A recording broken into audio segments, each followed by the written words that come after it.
Hi everybody, my name is Peter Dills. My friends call me the King of Cuisine, and I want to introduce you, welcome you to KLCS PBS Television for Los Angeles. In the next few weeks, in the next few months, we're going to go to restaurants, food manufacturers. Hey, you know what? Today, you probably guessed it, we're at a winery in downtown Los Angeles. The oldest running winery is San Antonio Winery, and I have the privilege of introducing and sharing them with you today. I'm going to talk to some of the family members, we're going to talk to the winemaker, we're going to take a tour of the whole wine plant, and we're going to find out how they make the wine, how they bring the grapes from up north down to Los Angeles, and best of all, friends, you're going to join me at the end.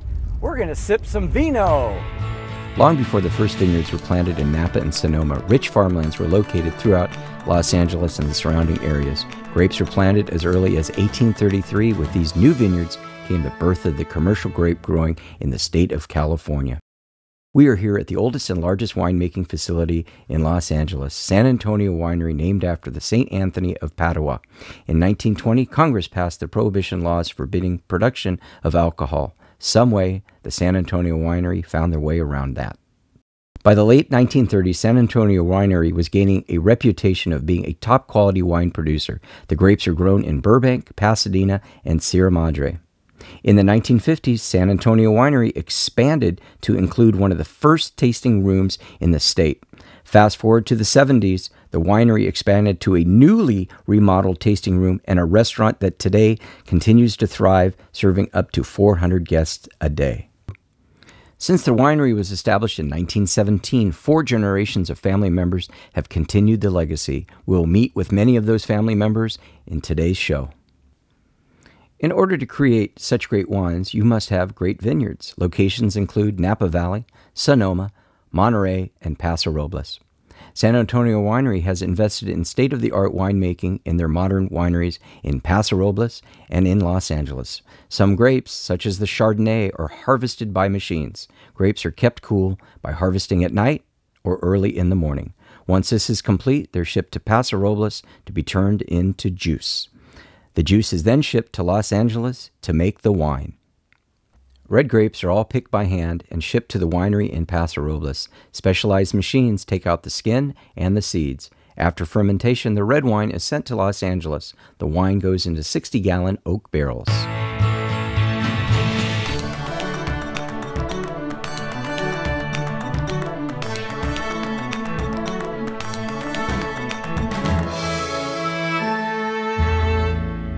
Those are real oak barrels. Each one of those barrels can contain up to 60 gallons of wine. Established in 1917, San Antonio Winery has had 4 different generations of family members all working here. We're going to introduce you to some of them today.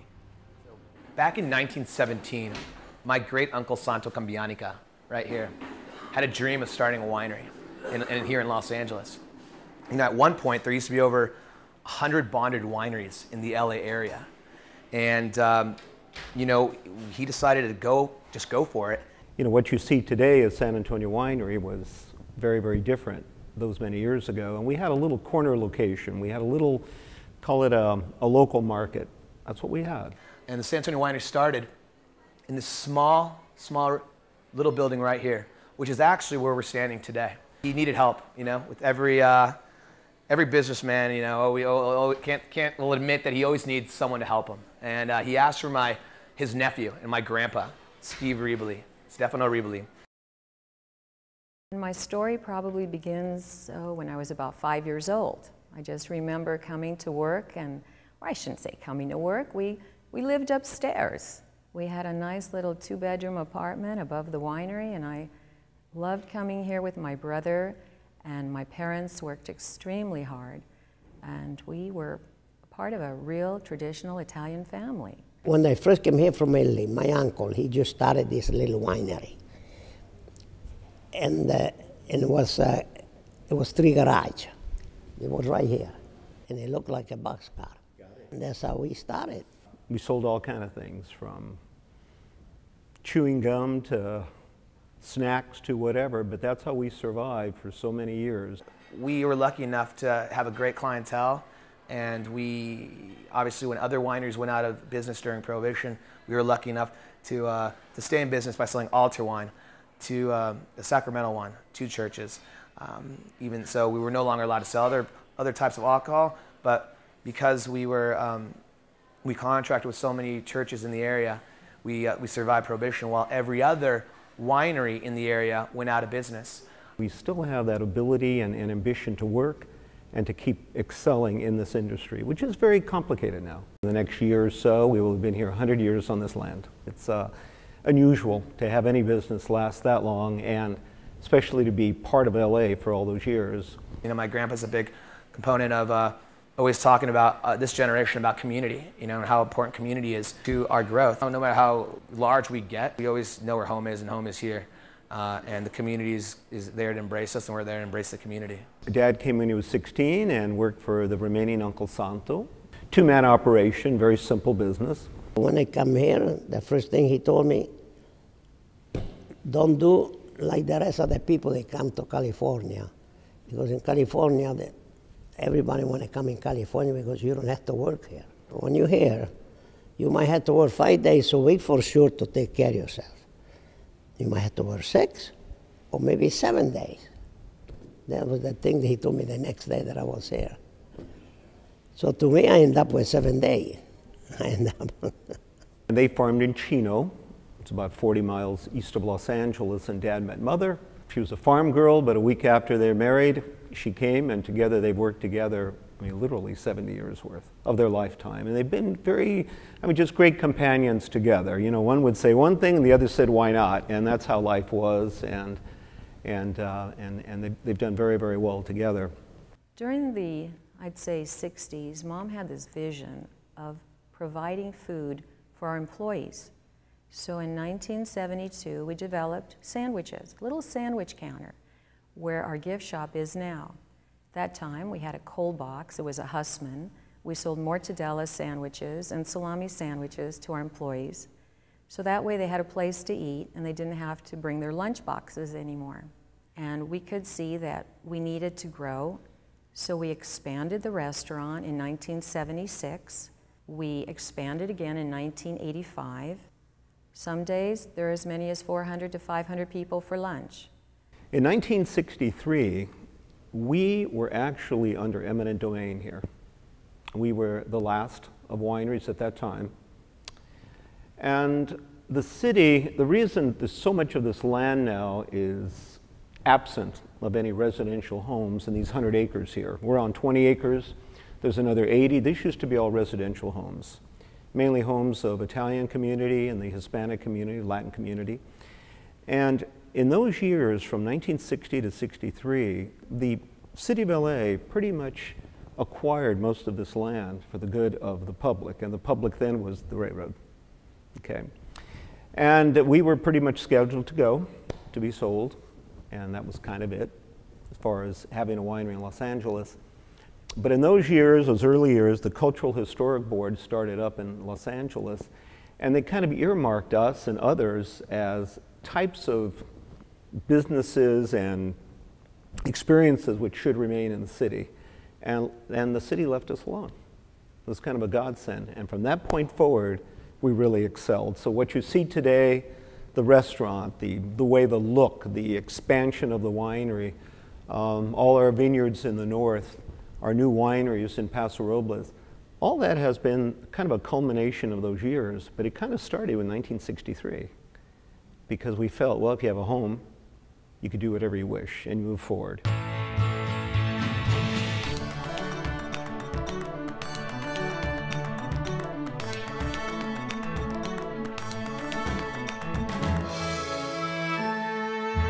Today, it's just a fantastic time in our company and frankly in the industry in general.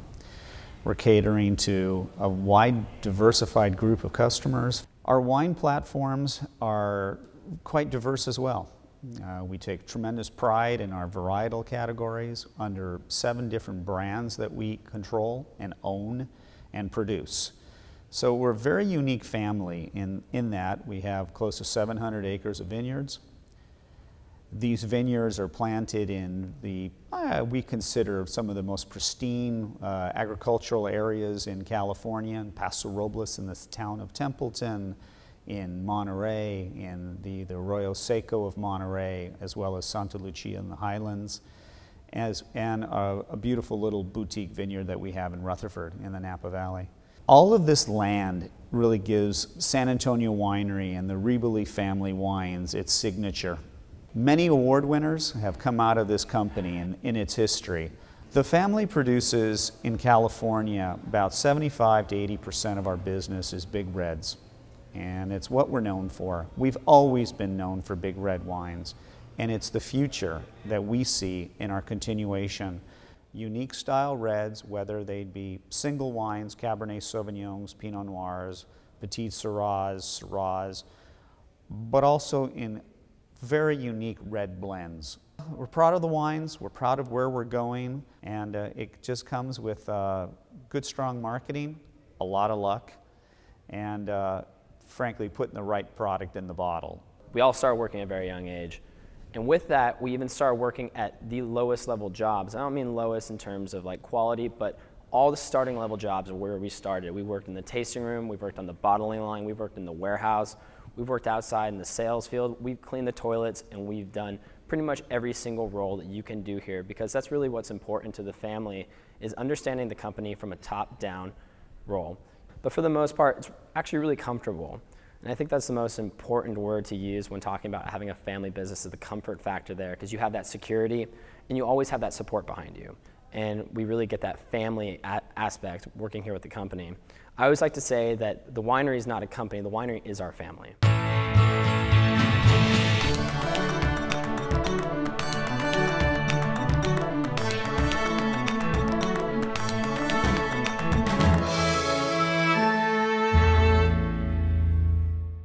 Well, they had to get their wine from point A to point B, and what better way to do it was on this hitch, this trailer. I got 7 barrels of wine at over 50 gallons apiece. We're going to talk to Anthony Riboli. He's the winemaker here at the San Antonio Winery, and he's going to give us all the details. We've met many of the family members. Right now, we're going to talk to Anthony Riboli. He is the 4th generation winemaker for San Antonio Winery, Madalena, and all the other wines that they make. And I'm just curious, because you know my ultimate goal for this tour is to end up at the tasting room to try all of your wonderful wines. But you had mentioned to me that I have to learn how the wines are made before we get that reward. That's right. No reward yet, Peter. We need to, our anticipation is still building. So welcome to the back of the winery, to the production area where the journey really begins. And so first, we start with picking the grapes in the vineyard. And many people think, oh, it's easy, you just go in and pick those grapes and it's done and no problem, and that's the process. Well, that's not the truth. The truth is, as a winemaker, we are constantly tasting those grapes to make sure that the flavors and the aromas are really optimized prior to picking. And so that involves a lot of time traveling to the vineyards. For example, our Chardonnay in Monterey, we're visiting at least once a week to see how that flavor is developing. And when it's time to pick, we then say, okay, let's get the crews out here. We are hand picking typically. Let's get this fruit in as quickly as possible, which again preserves those natural flavors and all that wonderful aroma. And then we're going to pick those grapes, drive them to the winery in Paso Robles, and then we're going to de-juice those grapes. And by that, we are going to actually remove that juice from the seeds and the skins in order to now have the raw material to begin the fermentation. Okay, so we're in a room here and it's pretty cold, and I've got a stainless steel tank, I've got wooden tanks, and then I've got oak barrel tanks. Tell us about how and why different barrels are used for storage. So the process, going back to the Chardonnay, that process can be done several ways. We have the stainless steel tanks here, which really are the state-of-the-art, the typical vessel used for fermentation. They each have their own temperature control. So as you mentioned, temperature, that's why it's cold. Not only is it ambient temperature cold here, but the tanks are kept cold. Heat is one of the worst enemies of wine, whether it's aging it in your house, in the bottle, or in its raw, immature state. And so we want a cool environment. It's very important, consistent environment. These tanks here are redwood. So for many, many years in the industry, redwood was the common material here in California. And this entire facility was redwood at one time. Now, unfortunately, redwood has kind of become passé. You don't have the temperature control, but they are beautiful. So these 6 we've kept as part of our heritage, of course. But stainless steel and oak barrels. So oak barrels, we'll walk through. We'll see some of these 60-gallon oak barrels. They're a very important part of the aging process and also giving oak flavor to the wine. Okay, so I figured it out. I got it. You bring down the juice here to Los Angeles, but there's more to it. Now we've got to get it in the bottle. We've got to get it in the boxes. We've got to get it on the truck, and we've got to get it out to the supermarkets and to all of the restaurants. That's right. So the process has just begun. So we're going to ferment that juice by adding yeast in a temperature-controlled tank, and that fermentation may take a month or so, sometimes longer. Then we're going to age, in this case Chardonnay, in the barrels. And that could take up to 8 months. So it's a patient process. And then once that's done, myself and my co-winemaker will taste those different wines, make sure the blend is the best it can be. Then we'll filter the wine in preparation for bottling, and then that day becomes real, the birthday of the wine, the bottling. Are we going to be able to at least show people how we're going to get that wine into the bottle? Sure, absolutely. All right, let's go do that. Okay.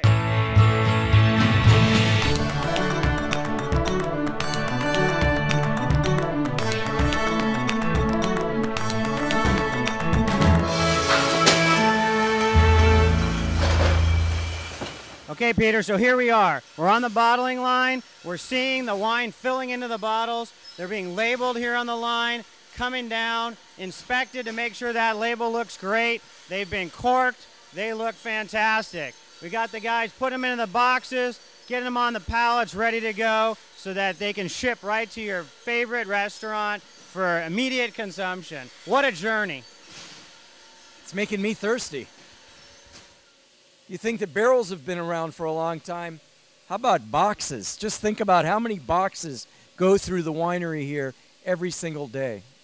Anthony has told me there's 2 different ways to close a bottle of wine. There's the cork, and now a lot of wineries are using the screw top. Yeah, you remember the screw top? This is a bag full of corks. So Anthony just told me that there's a tanker that has just come up to the winery with a tank full of juice. So let's find out a little bit more about that.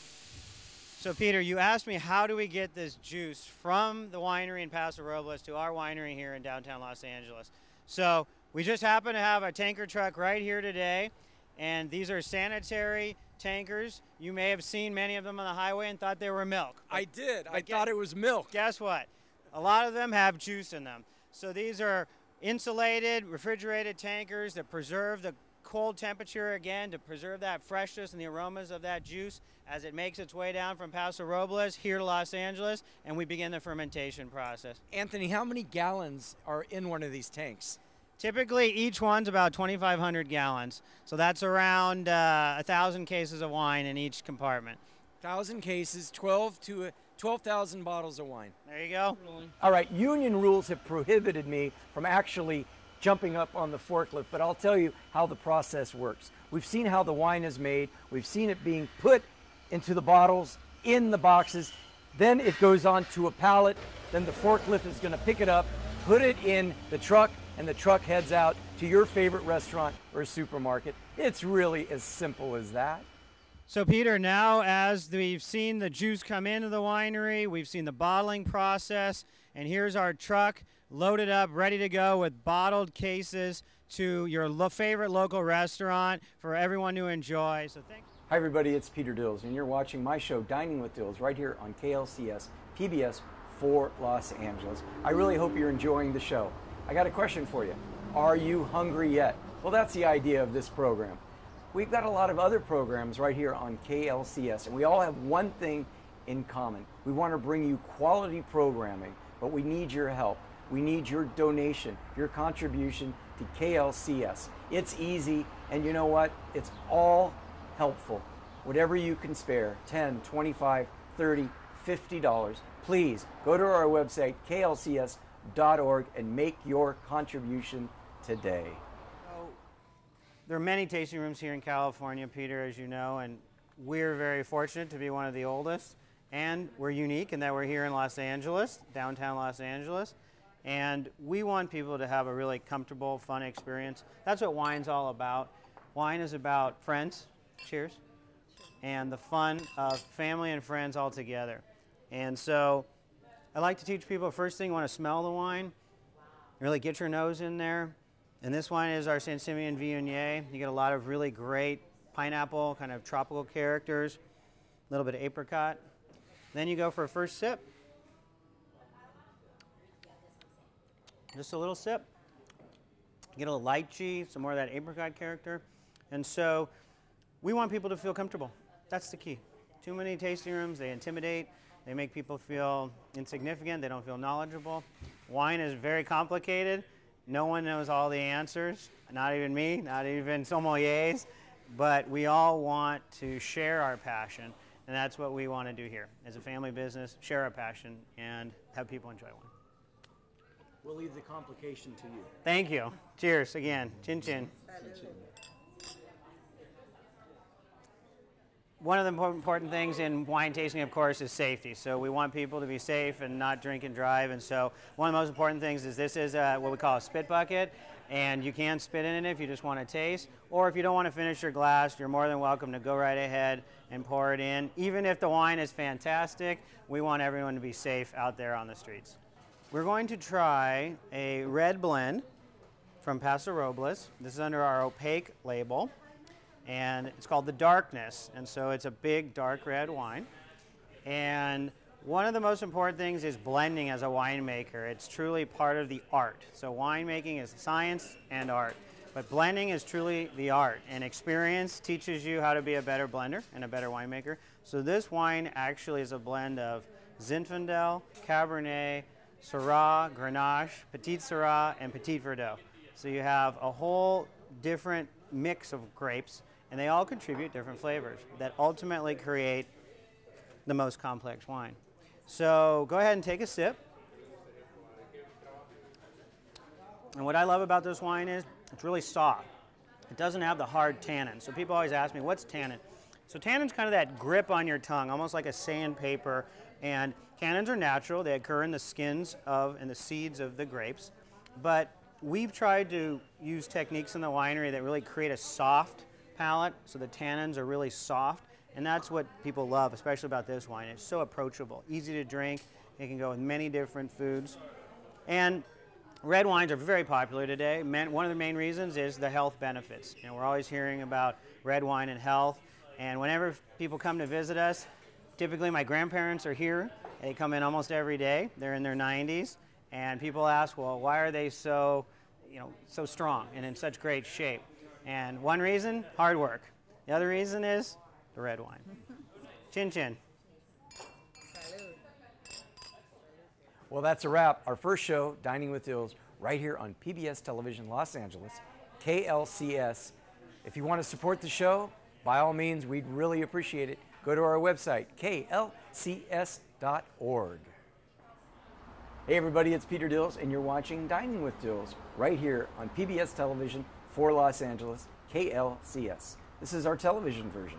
Sunday afternoons, right here in Los Angeles, I have a radio show, and yes, we call it Dining with Dills, and it airs on AM 830 KLAA right here in Los Angeles. So please tune in.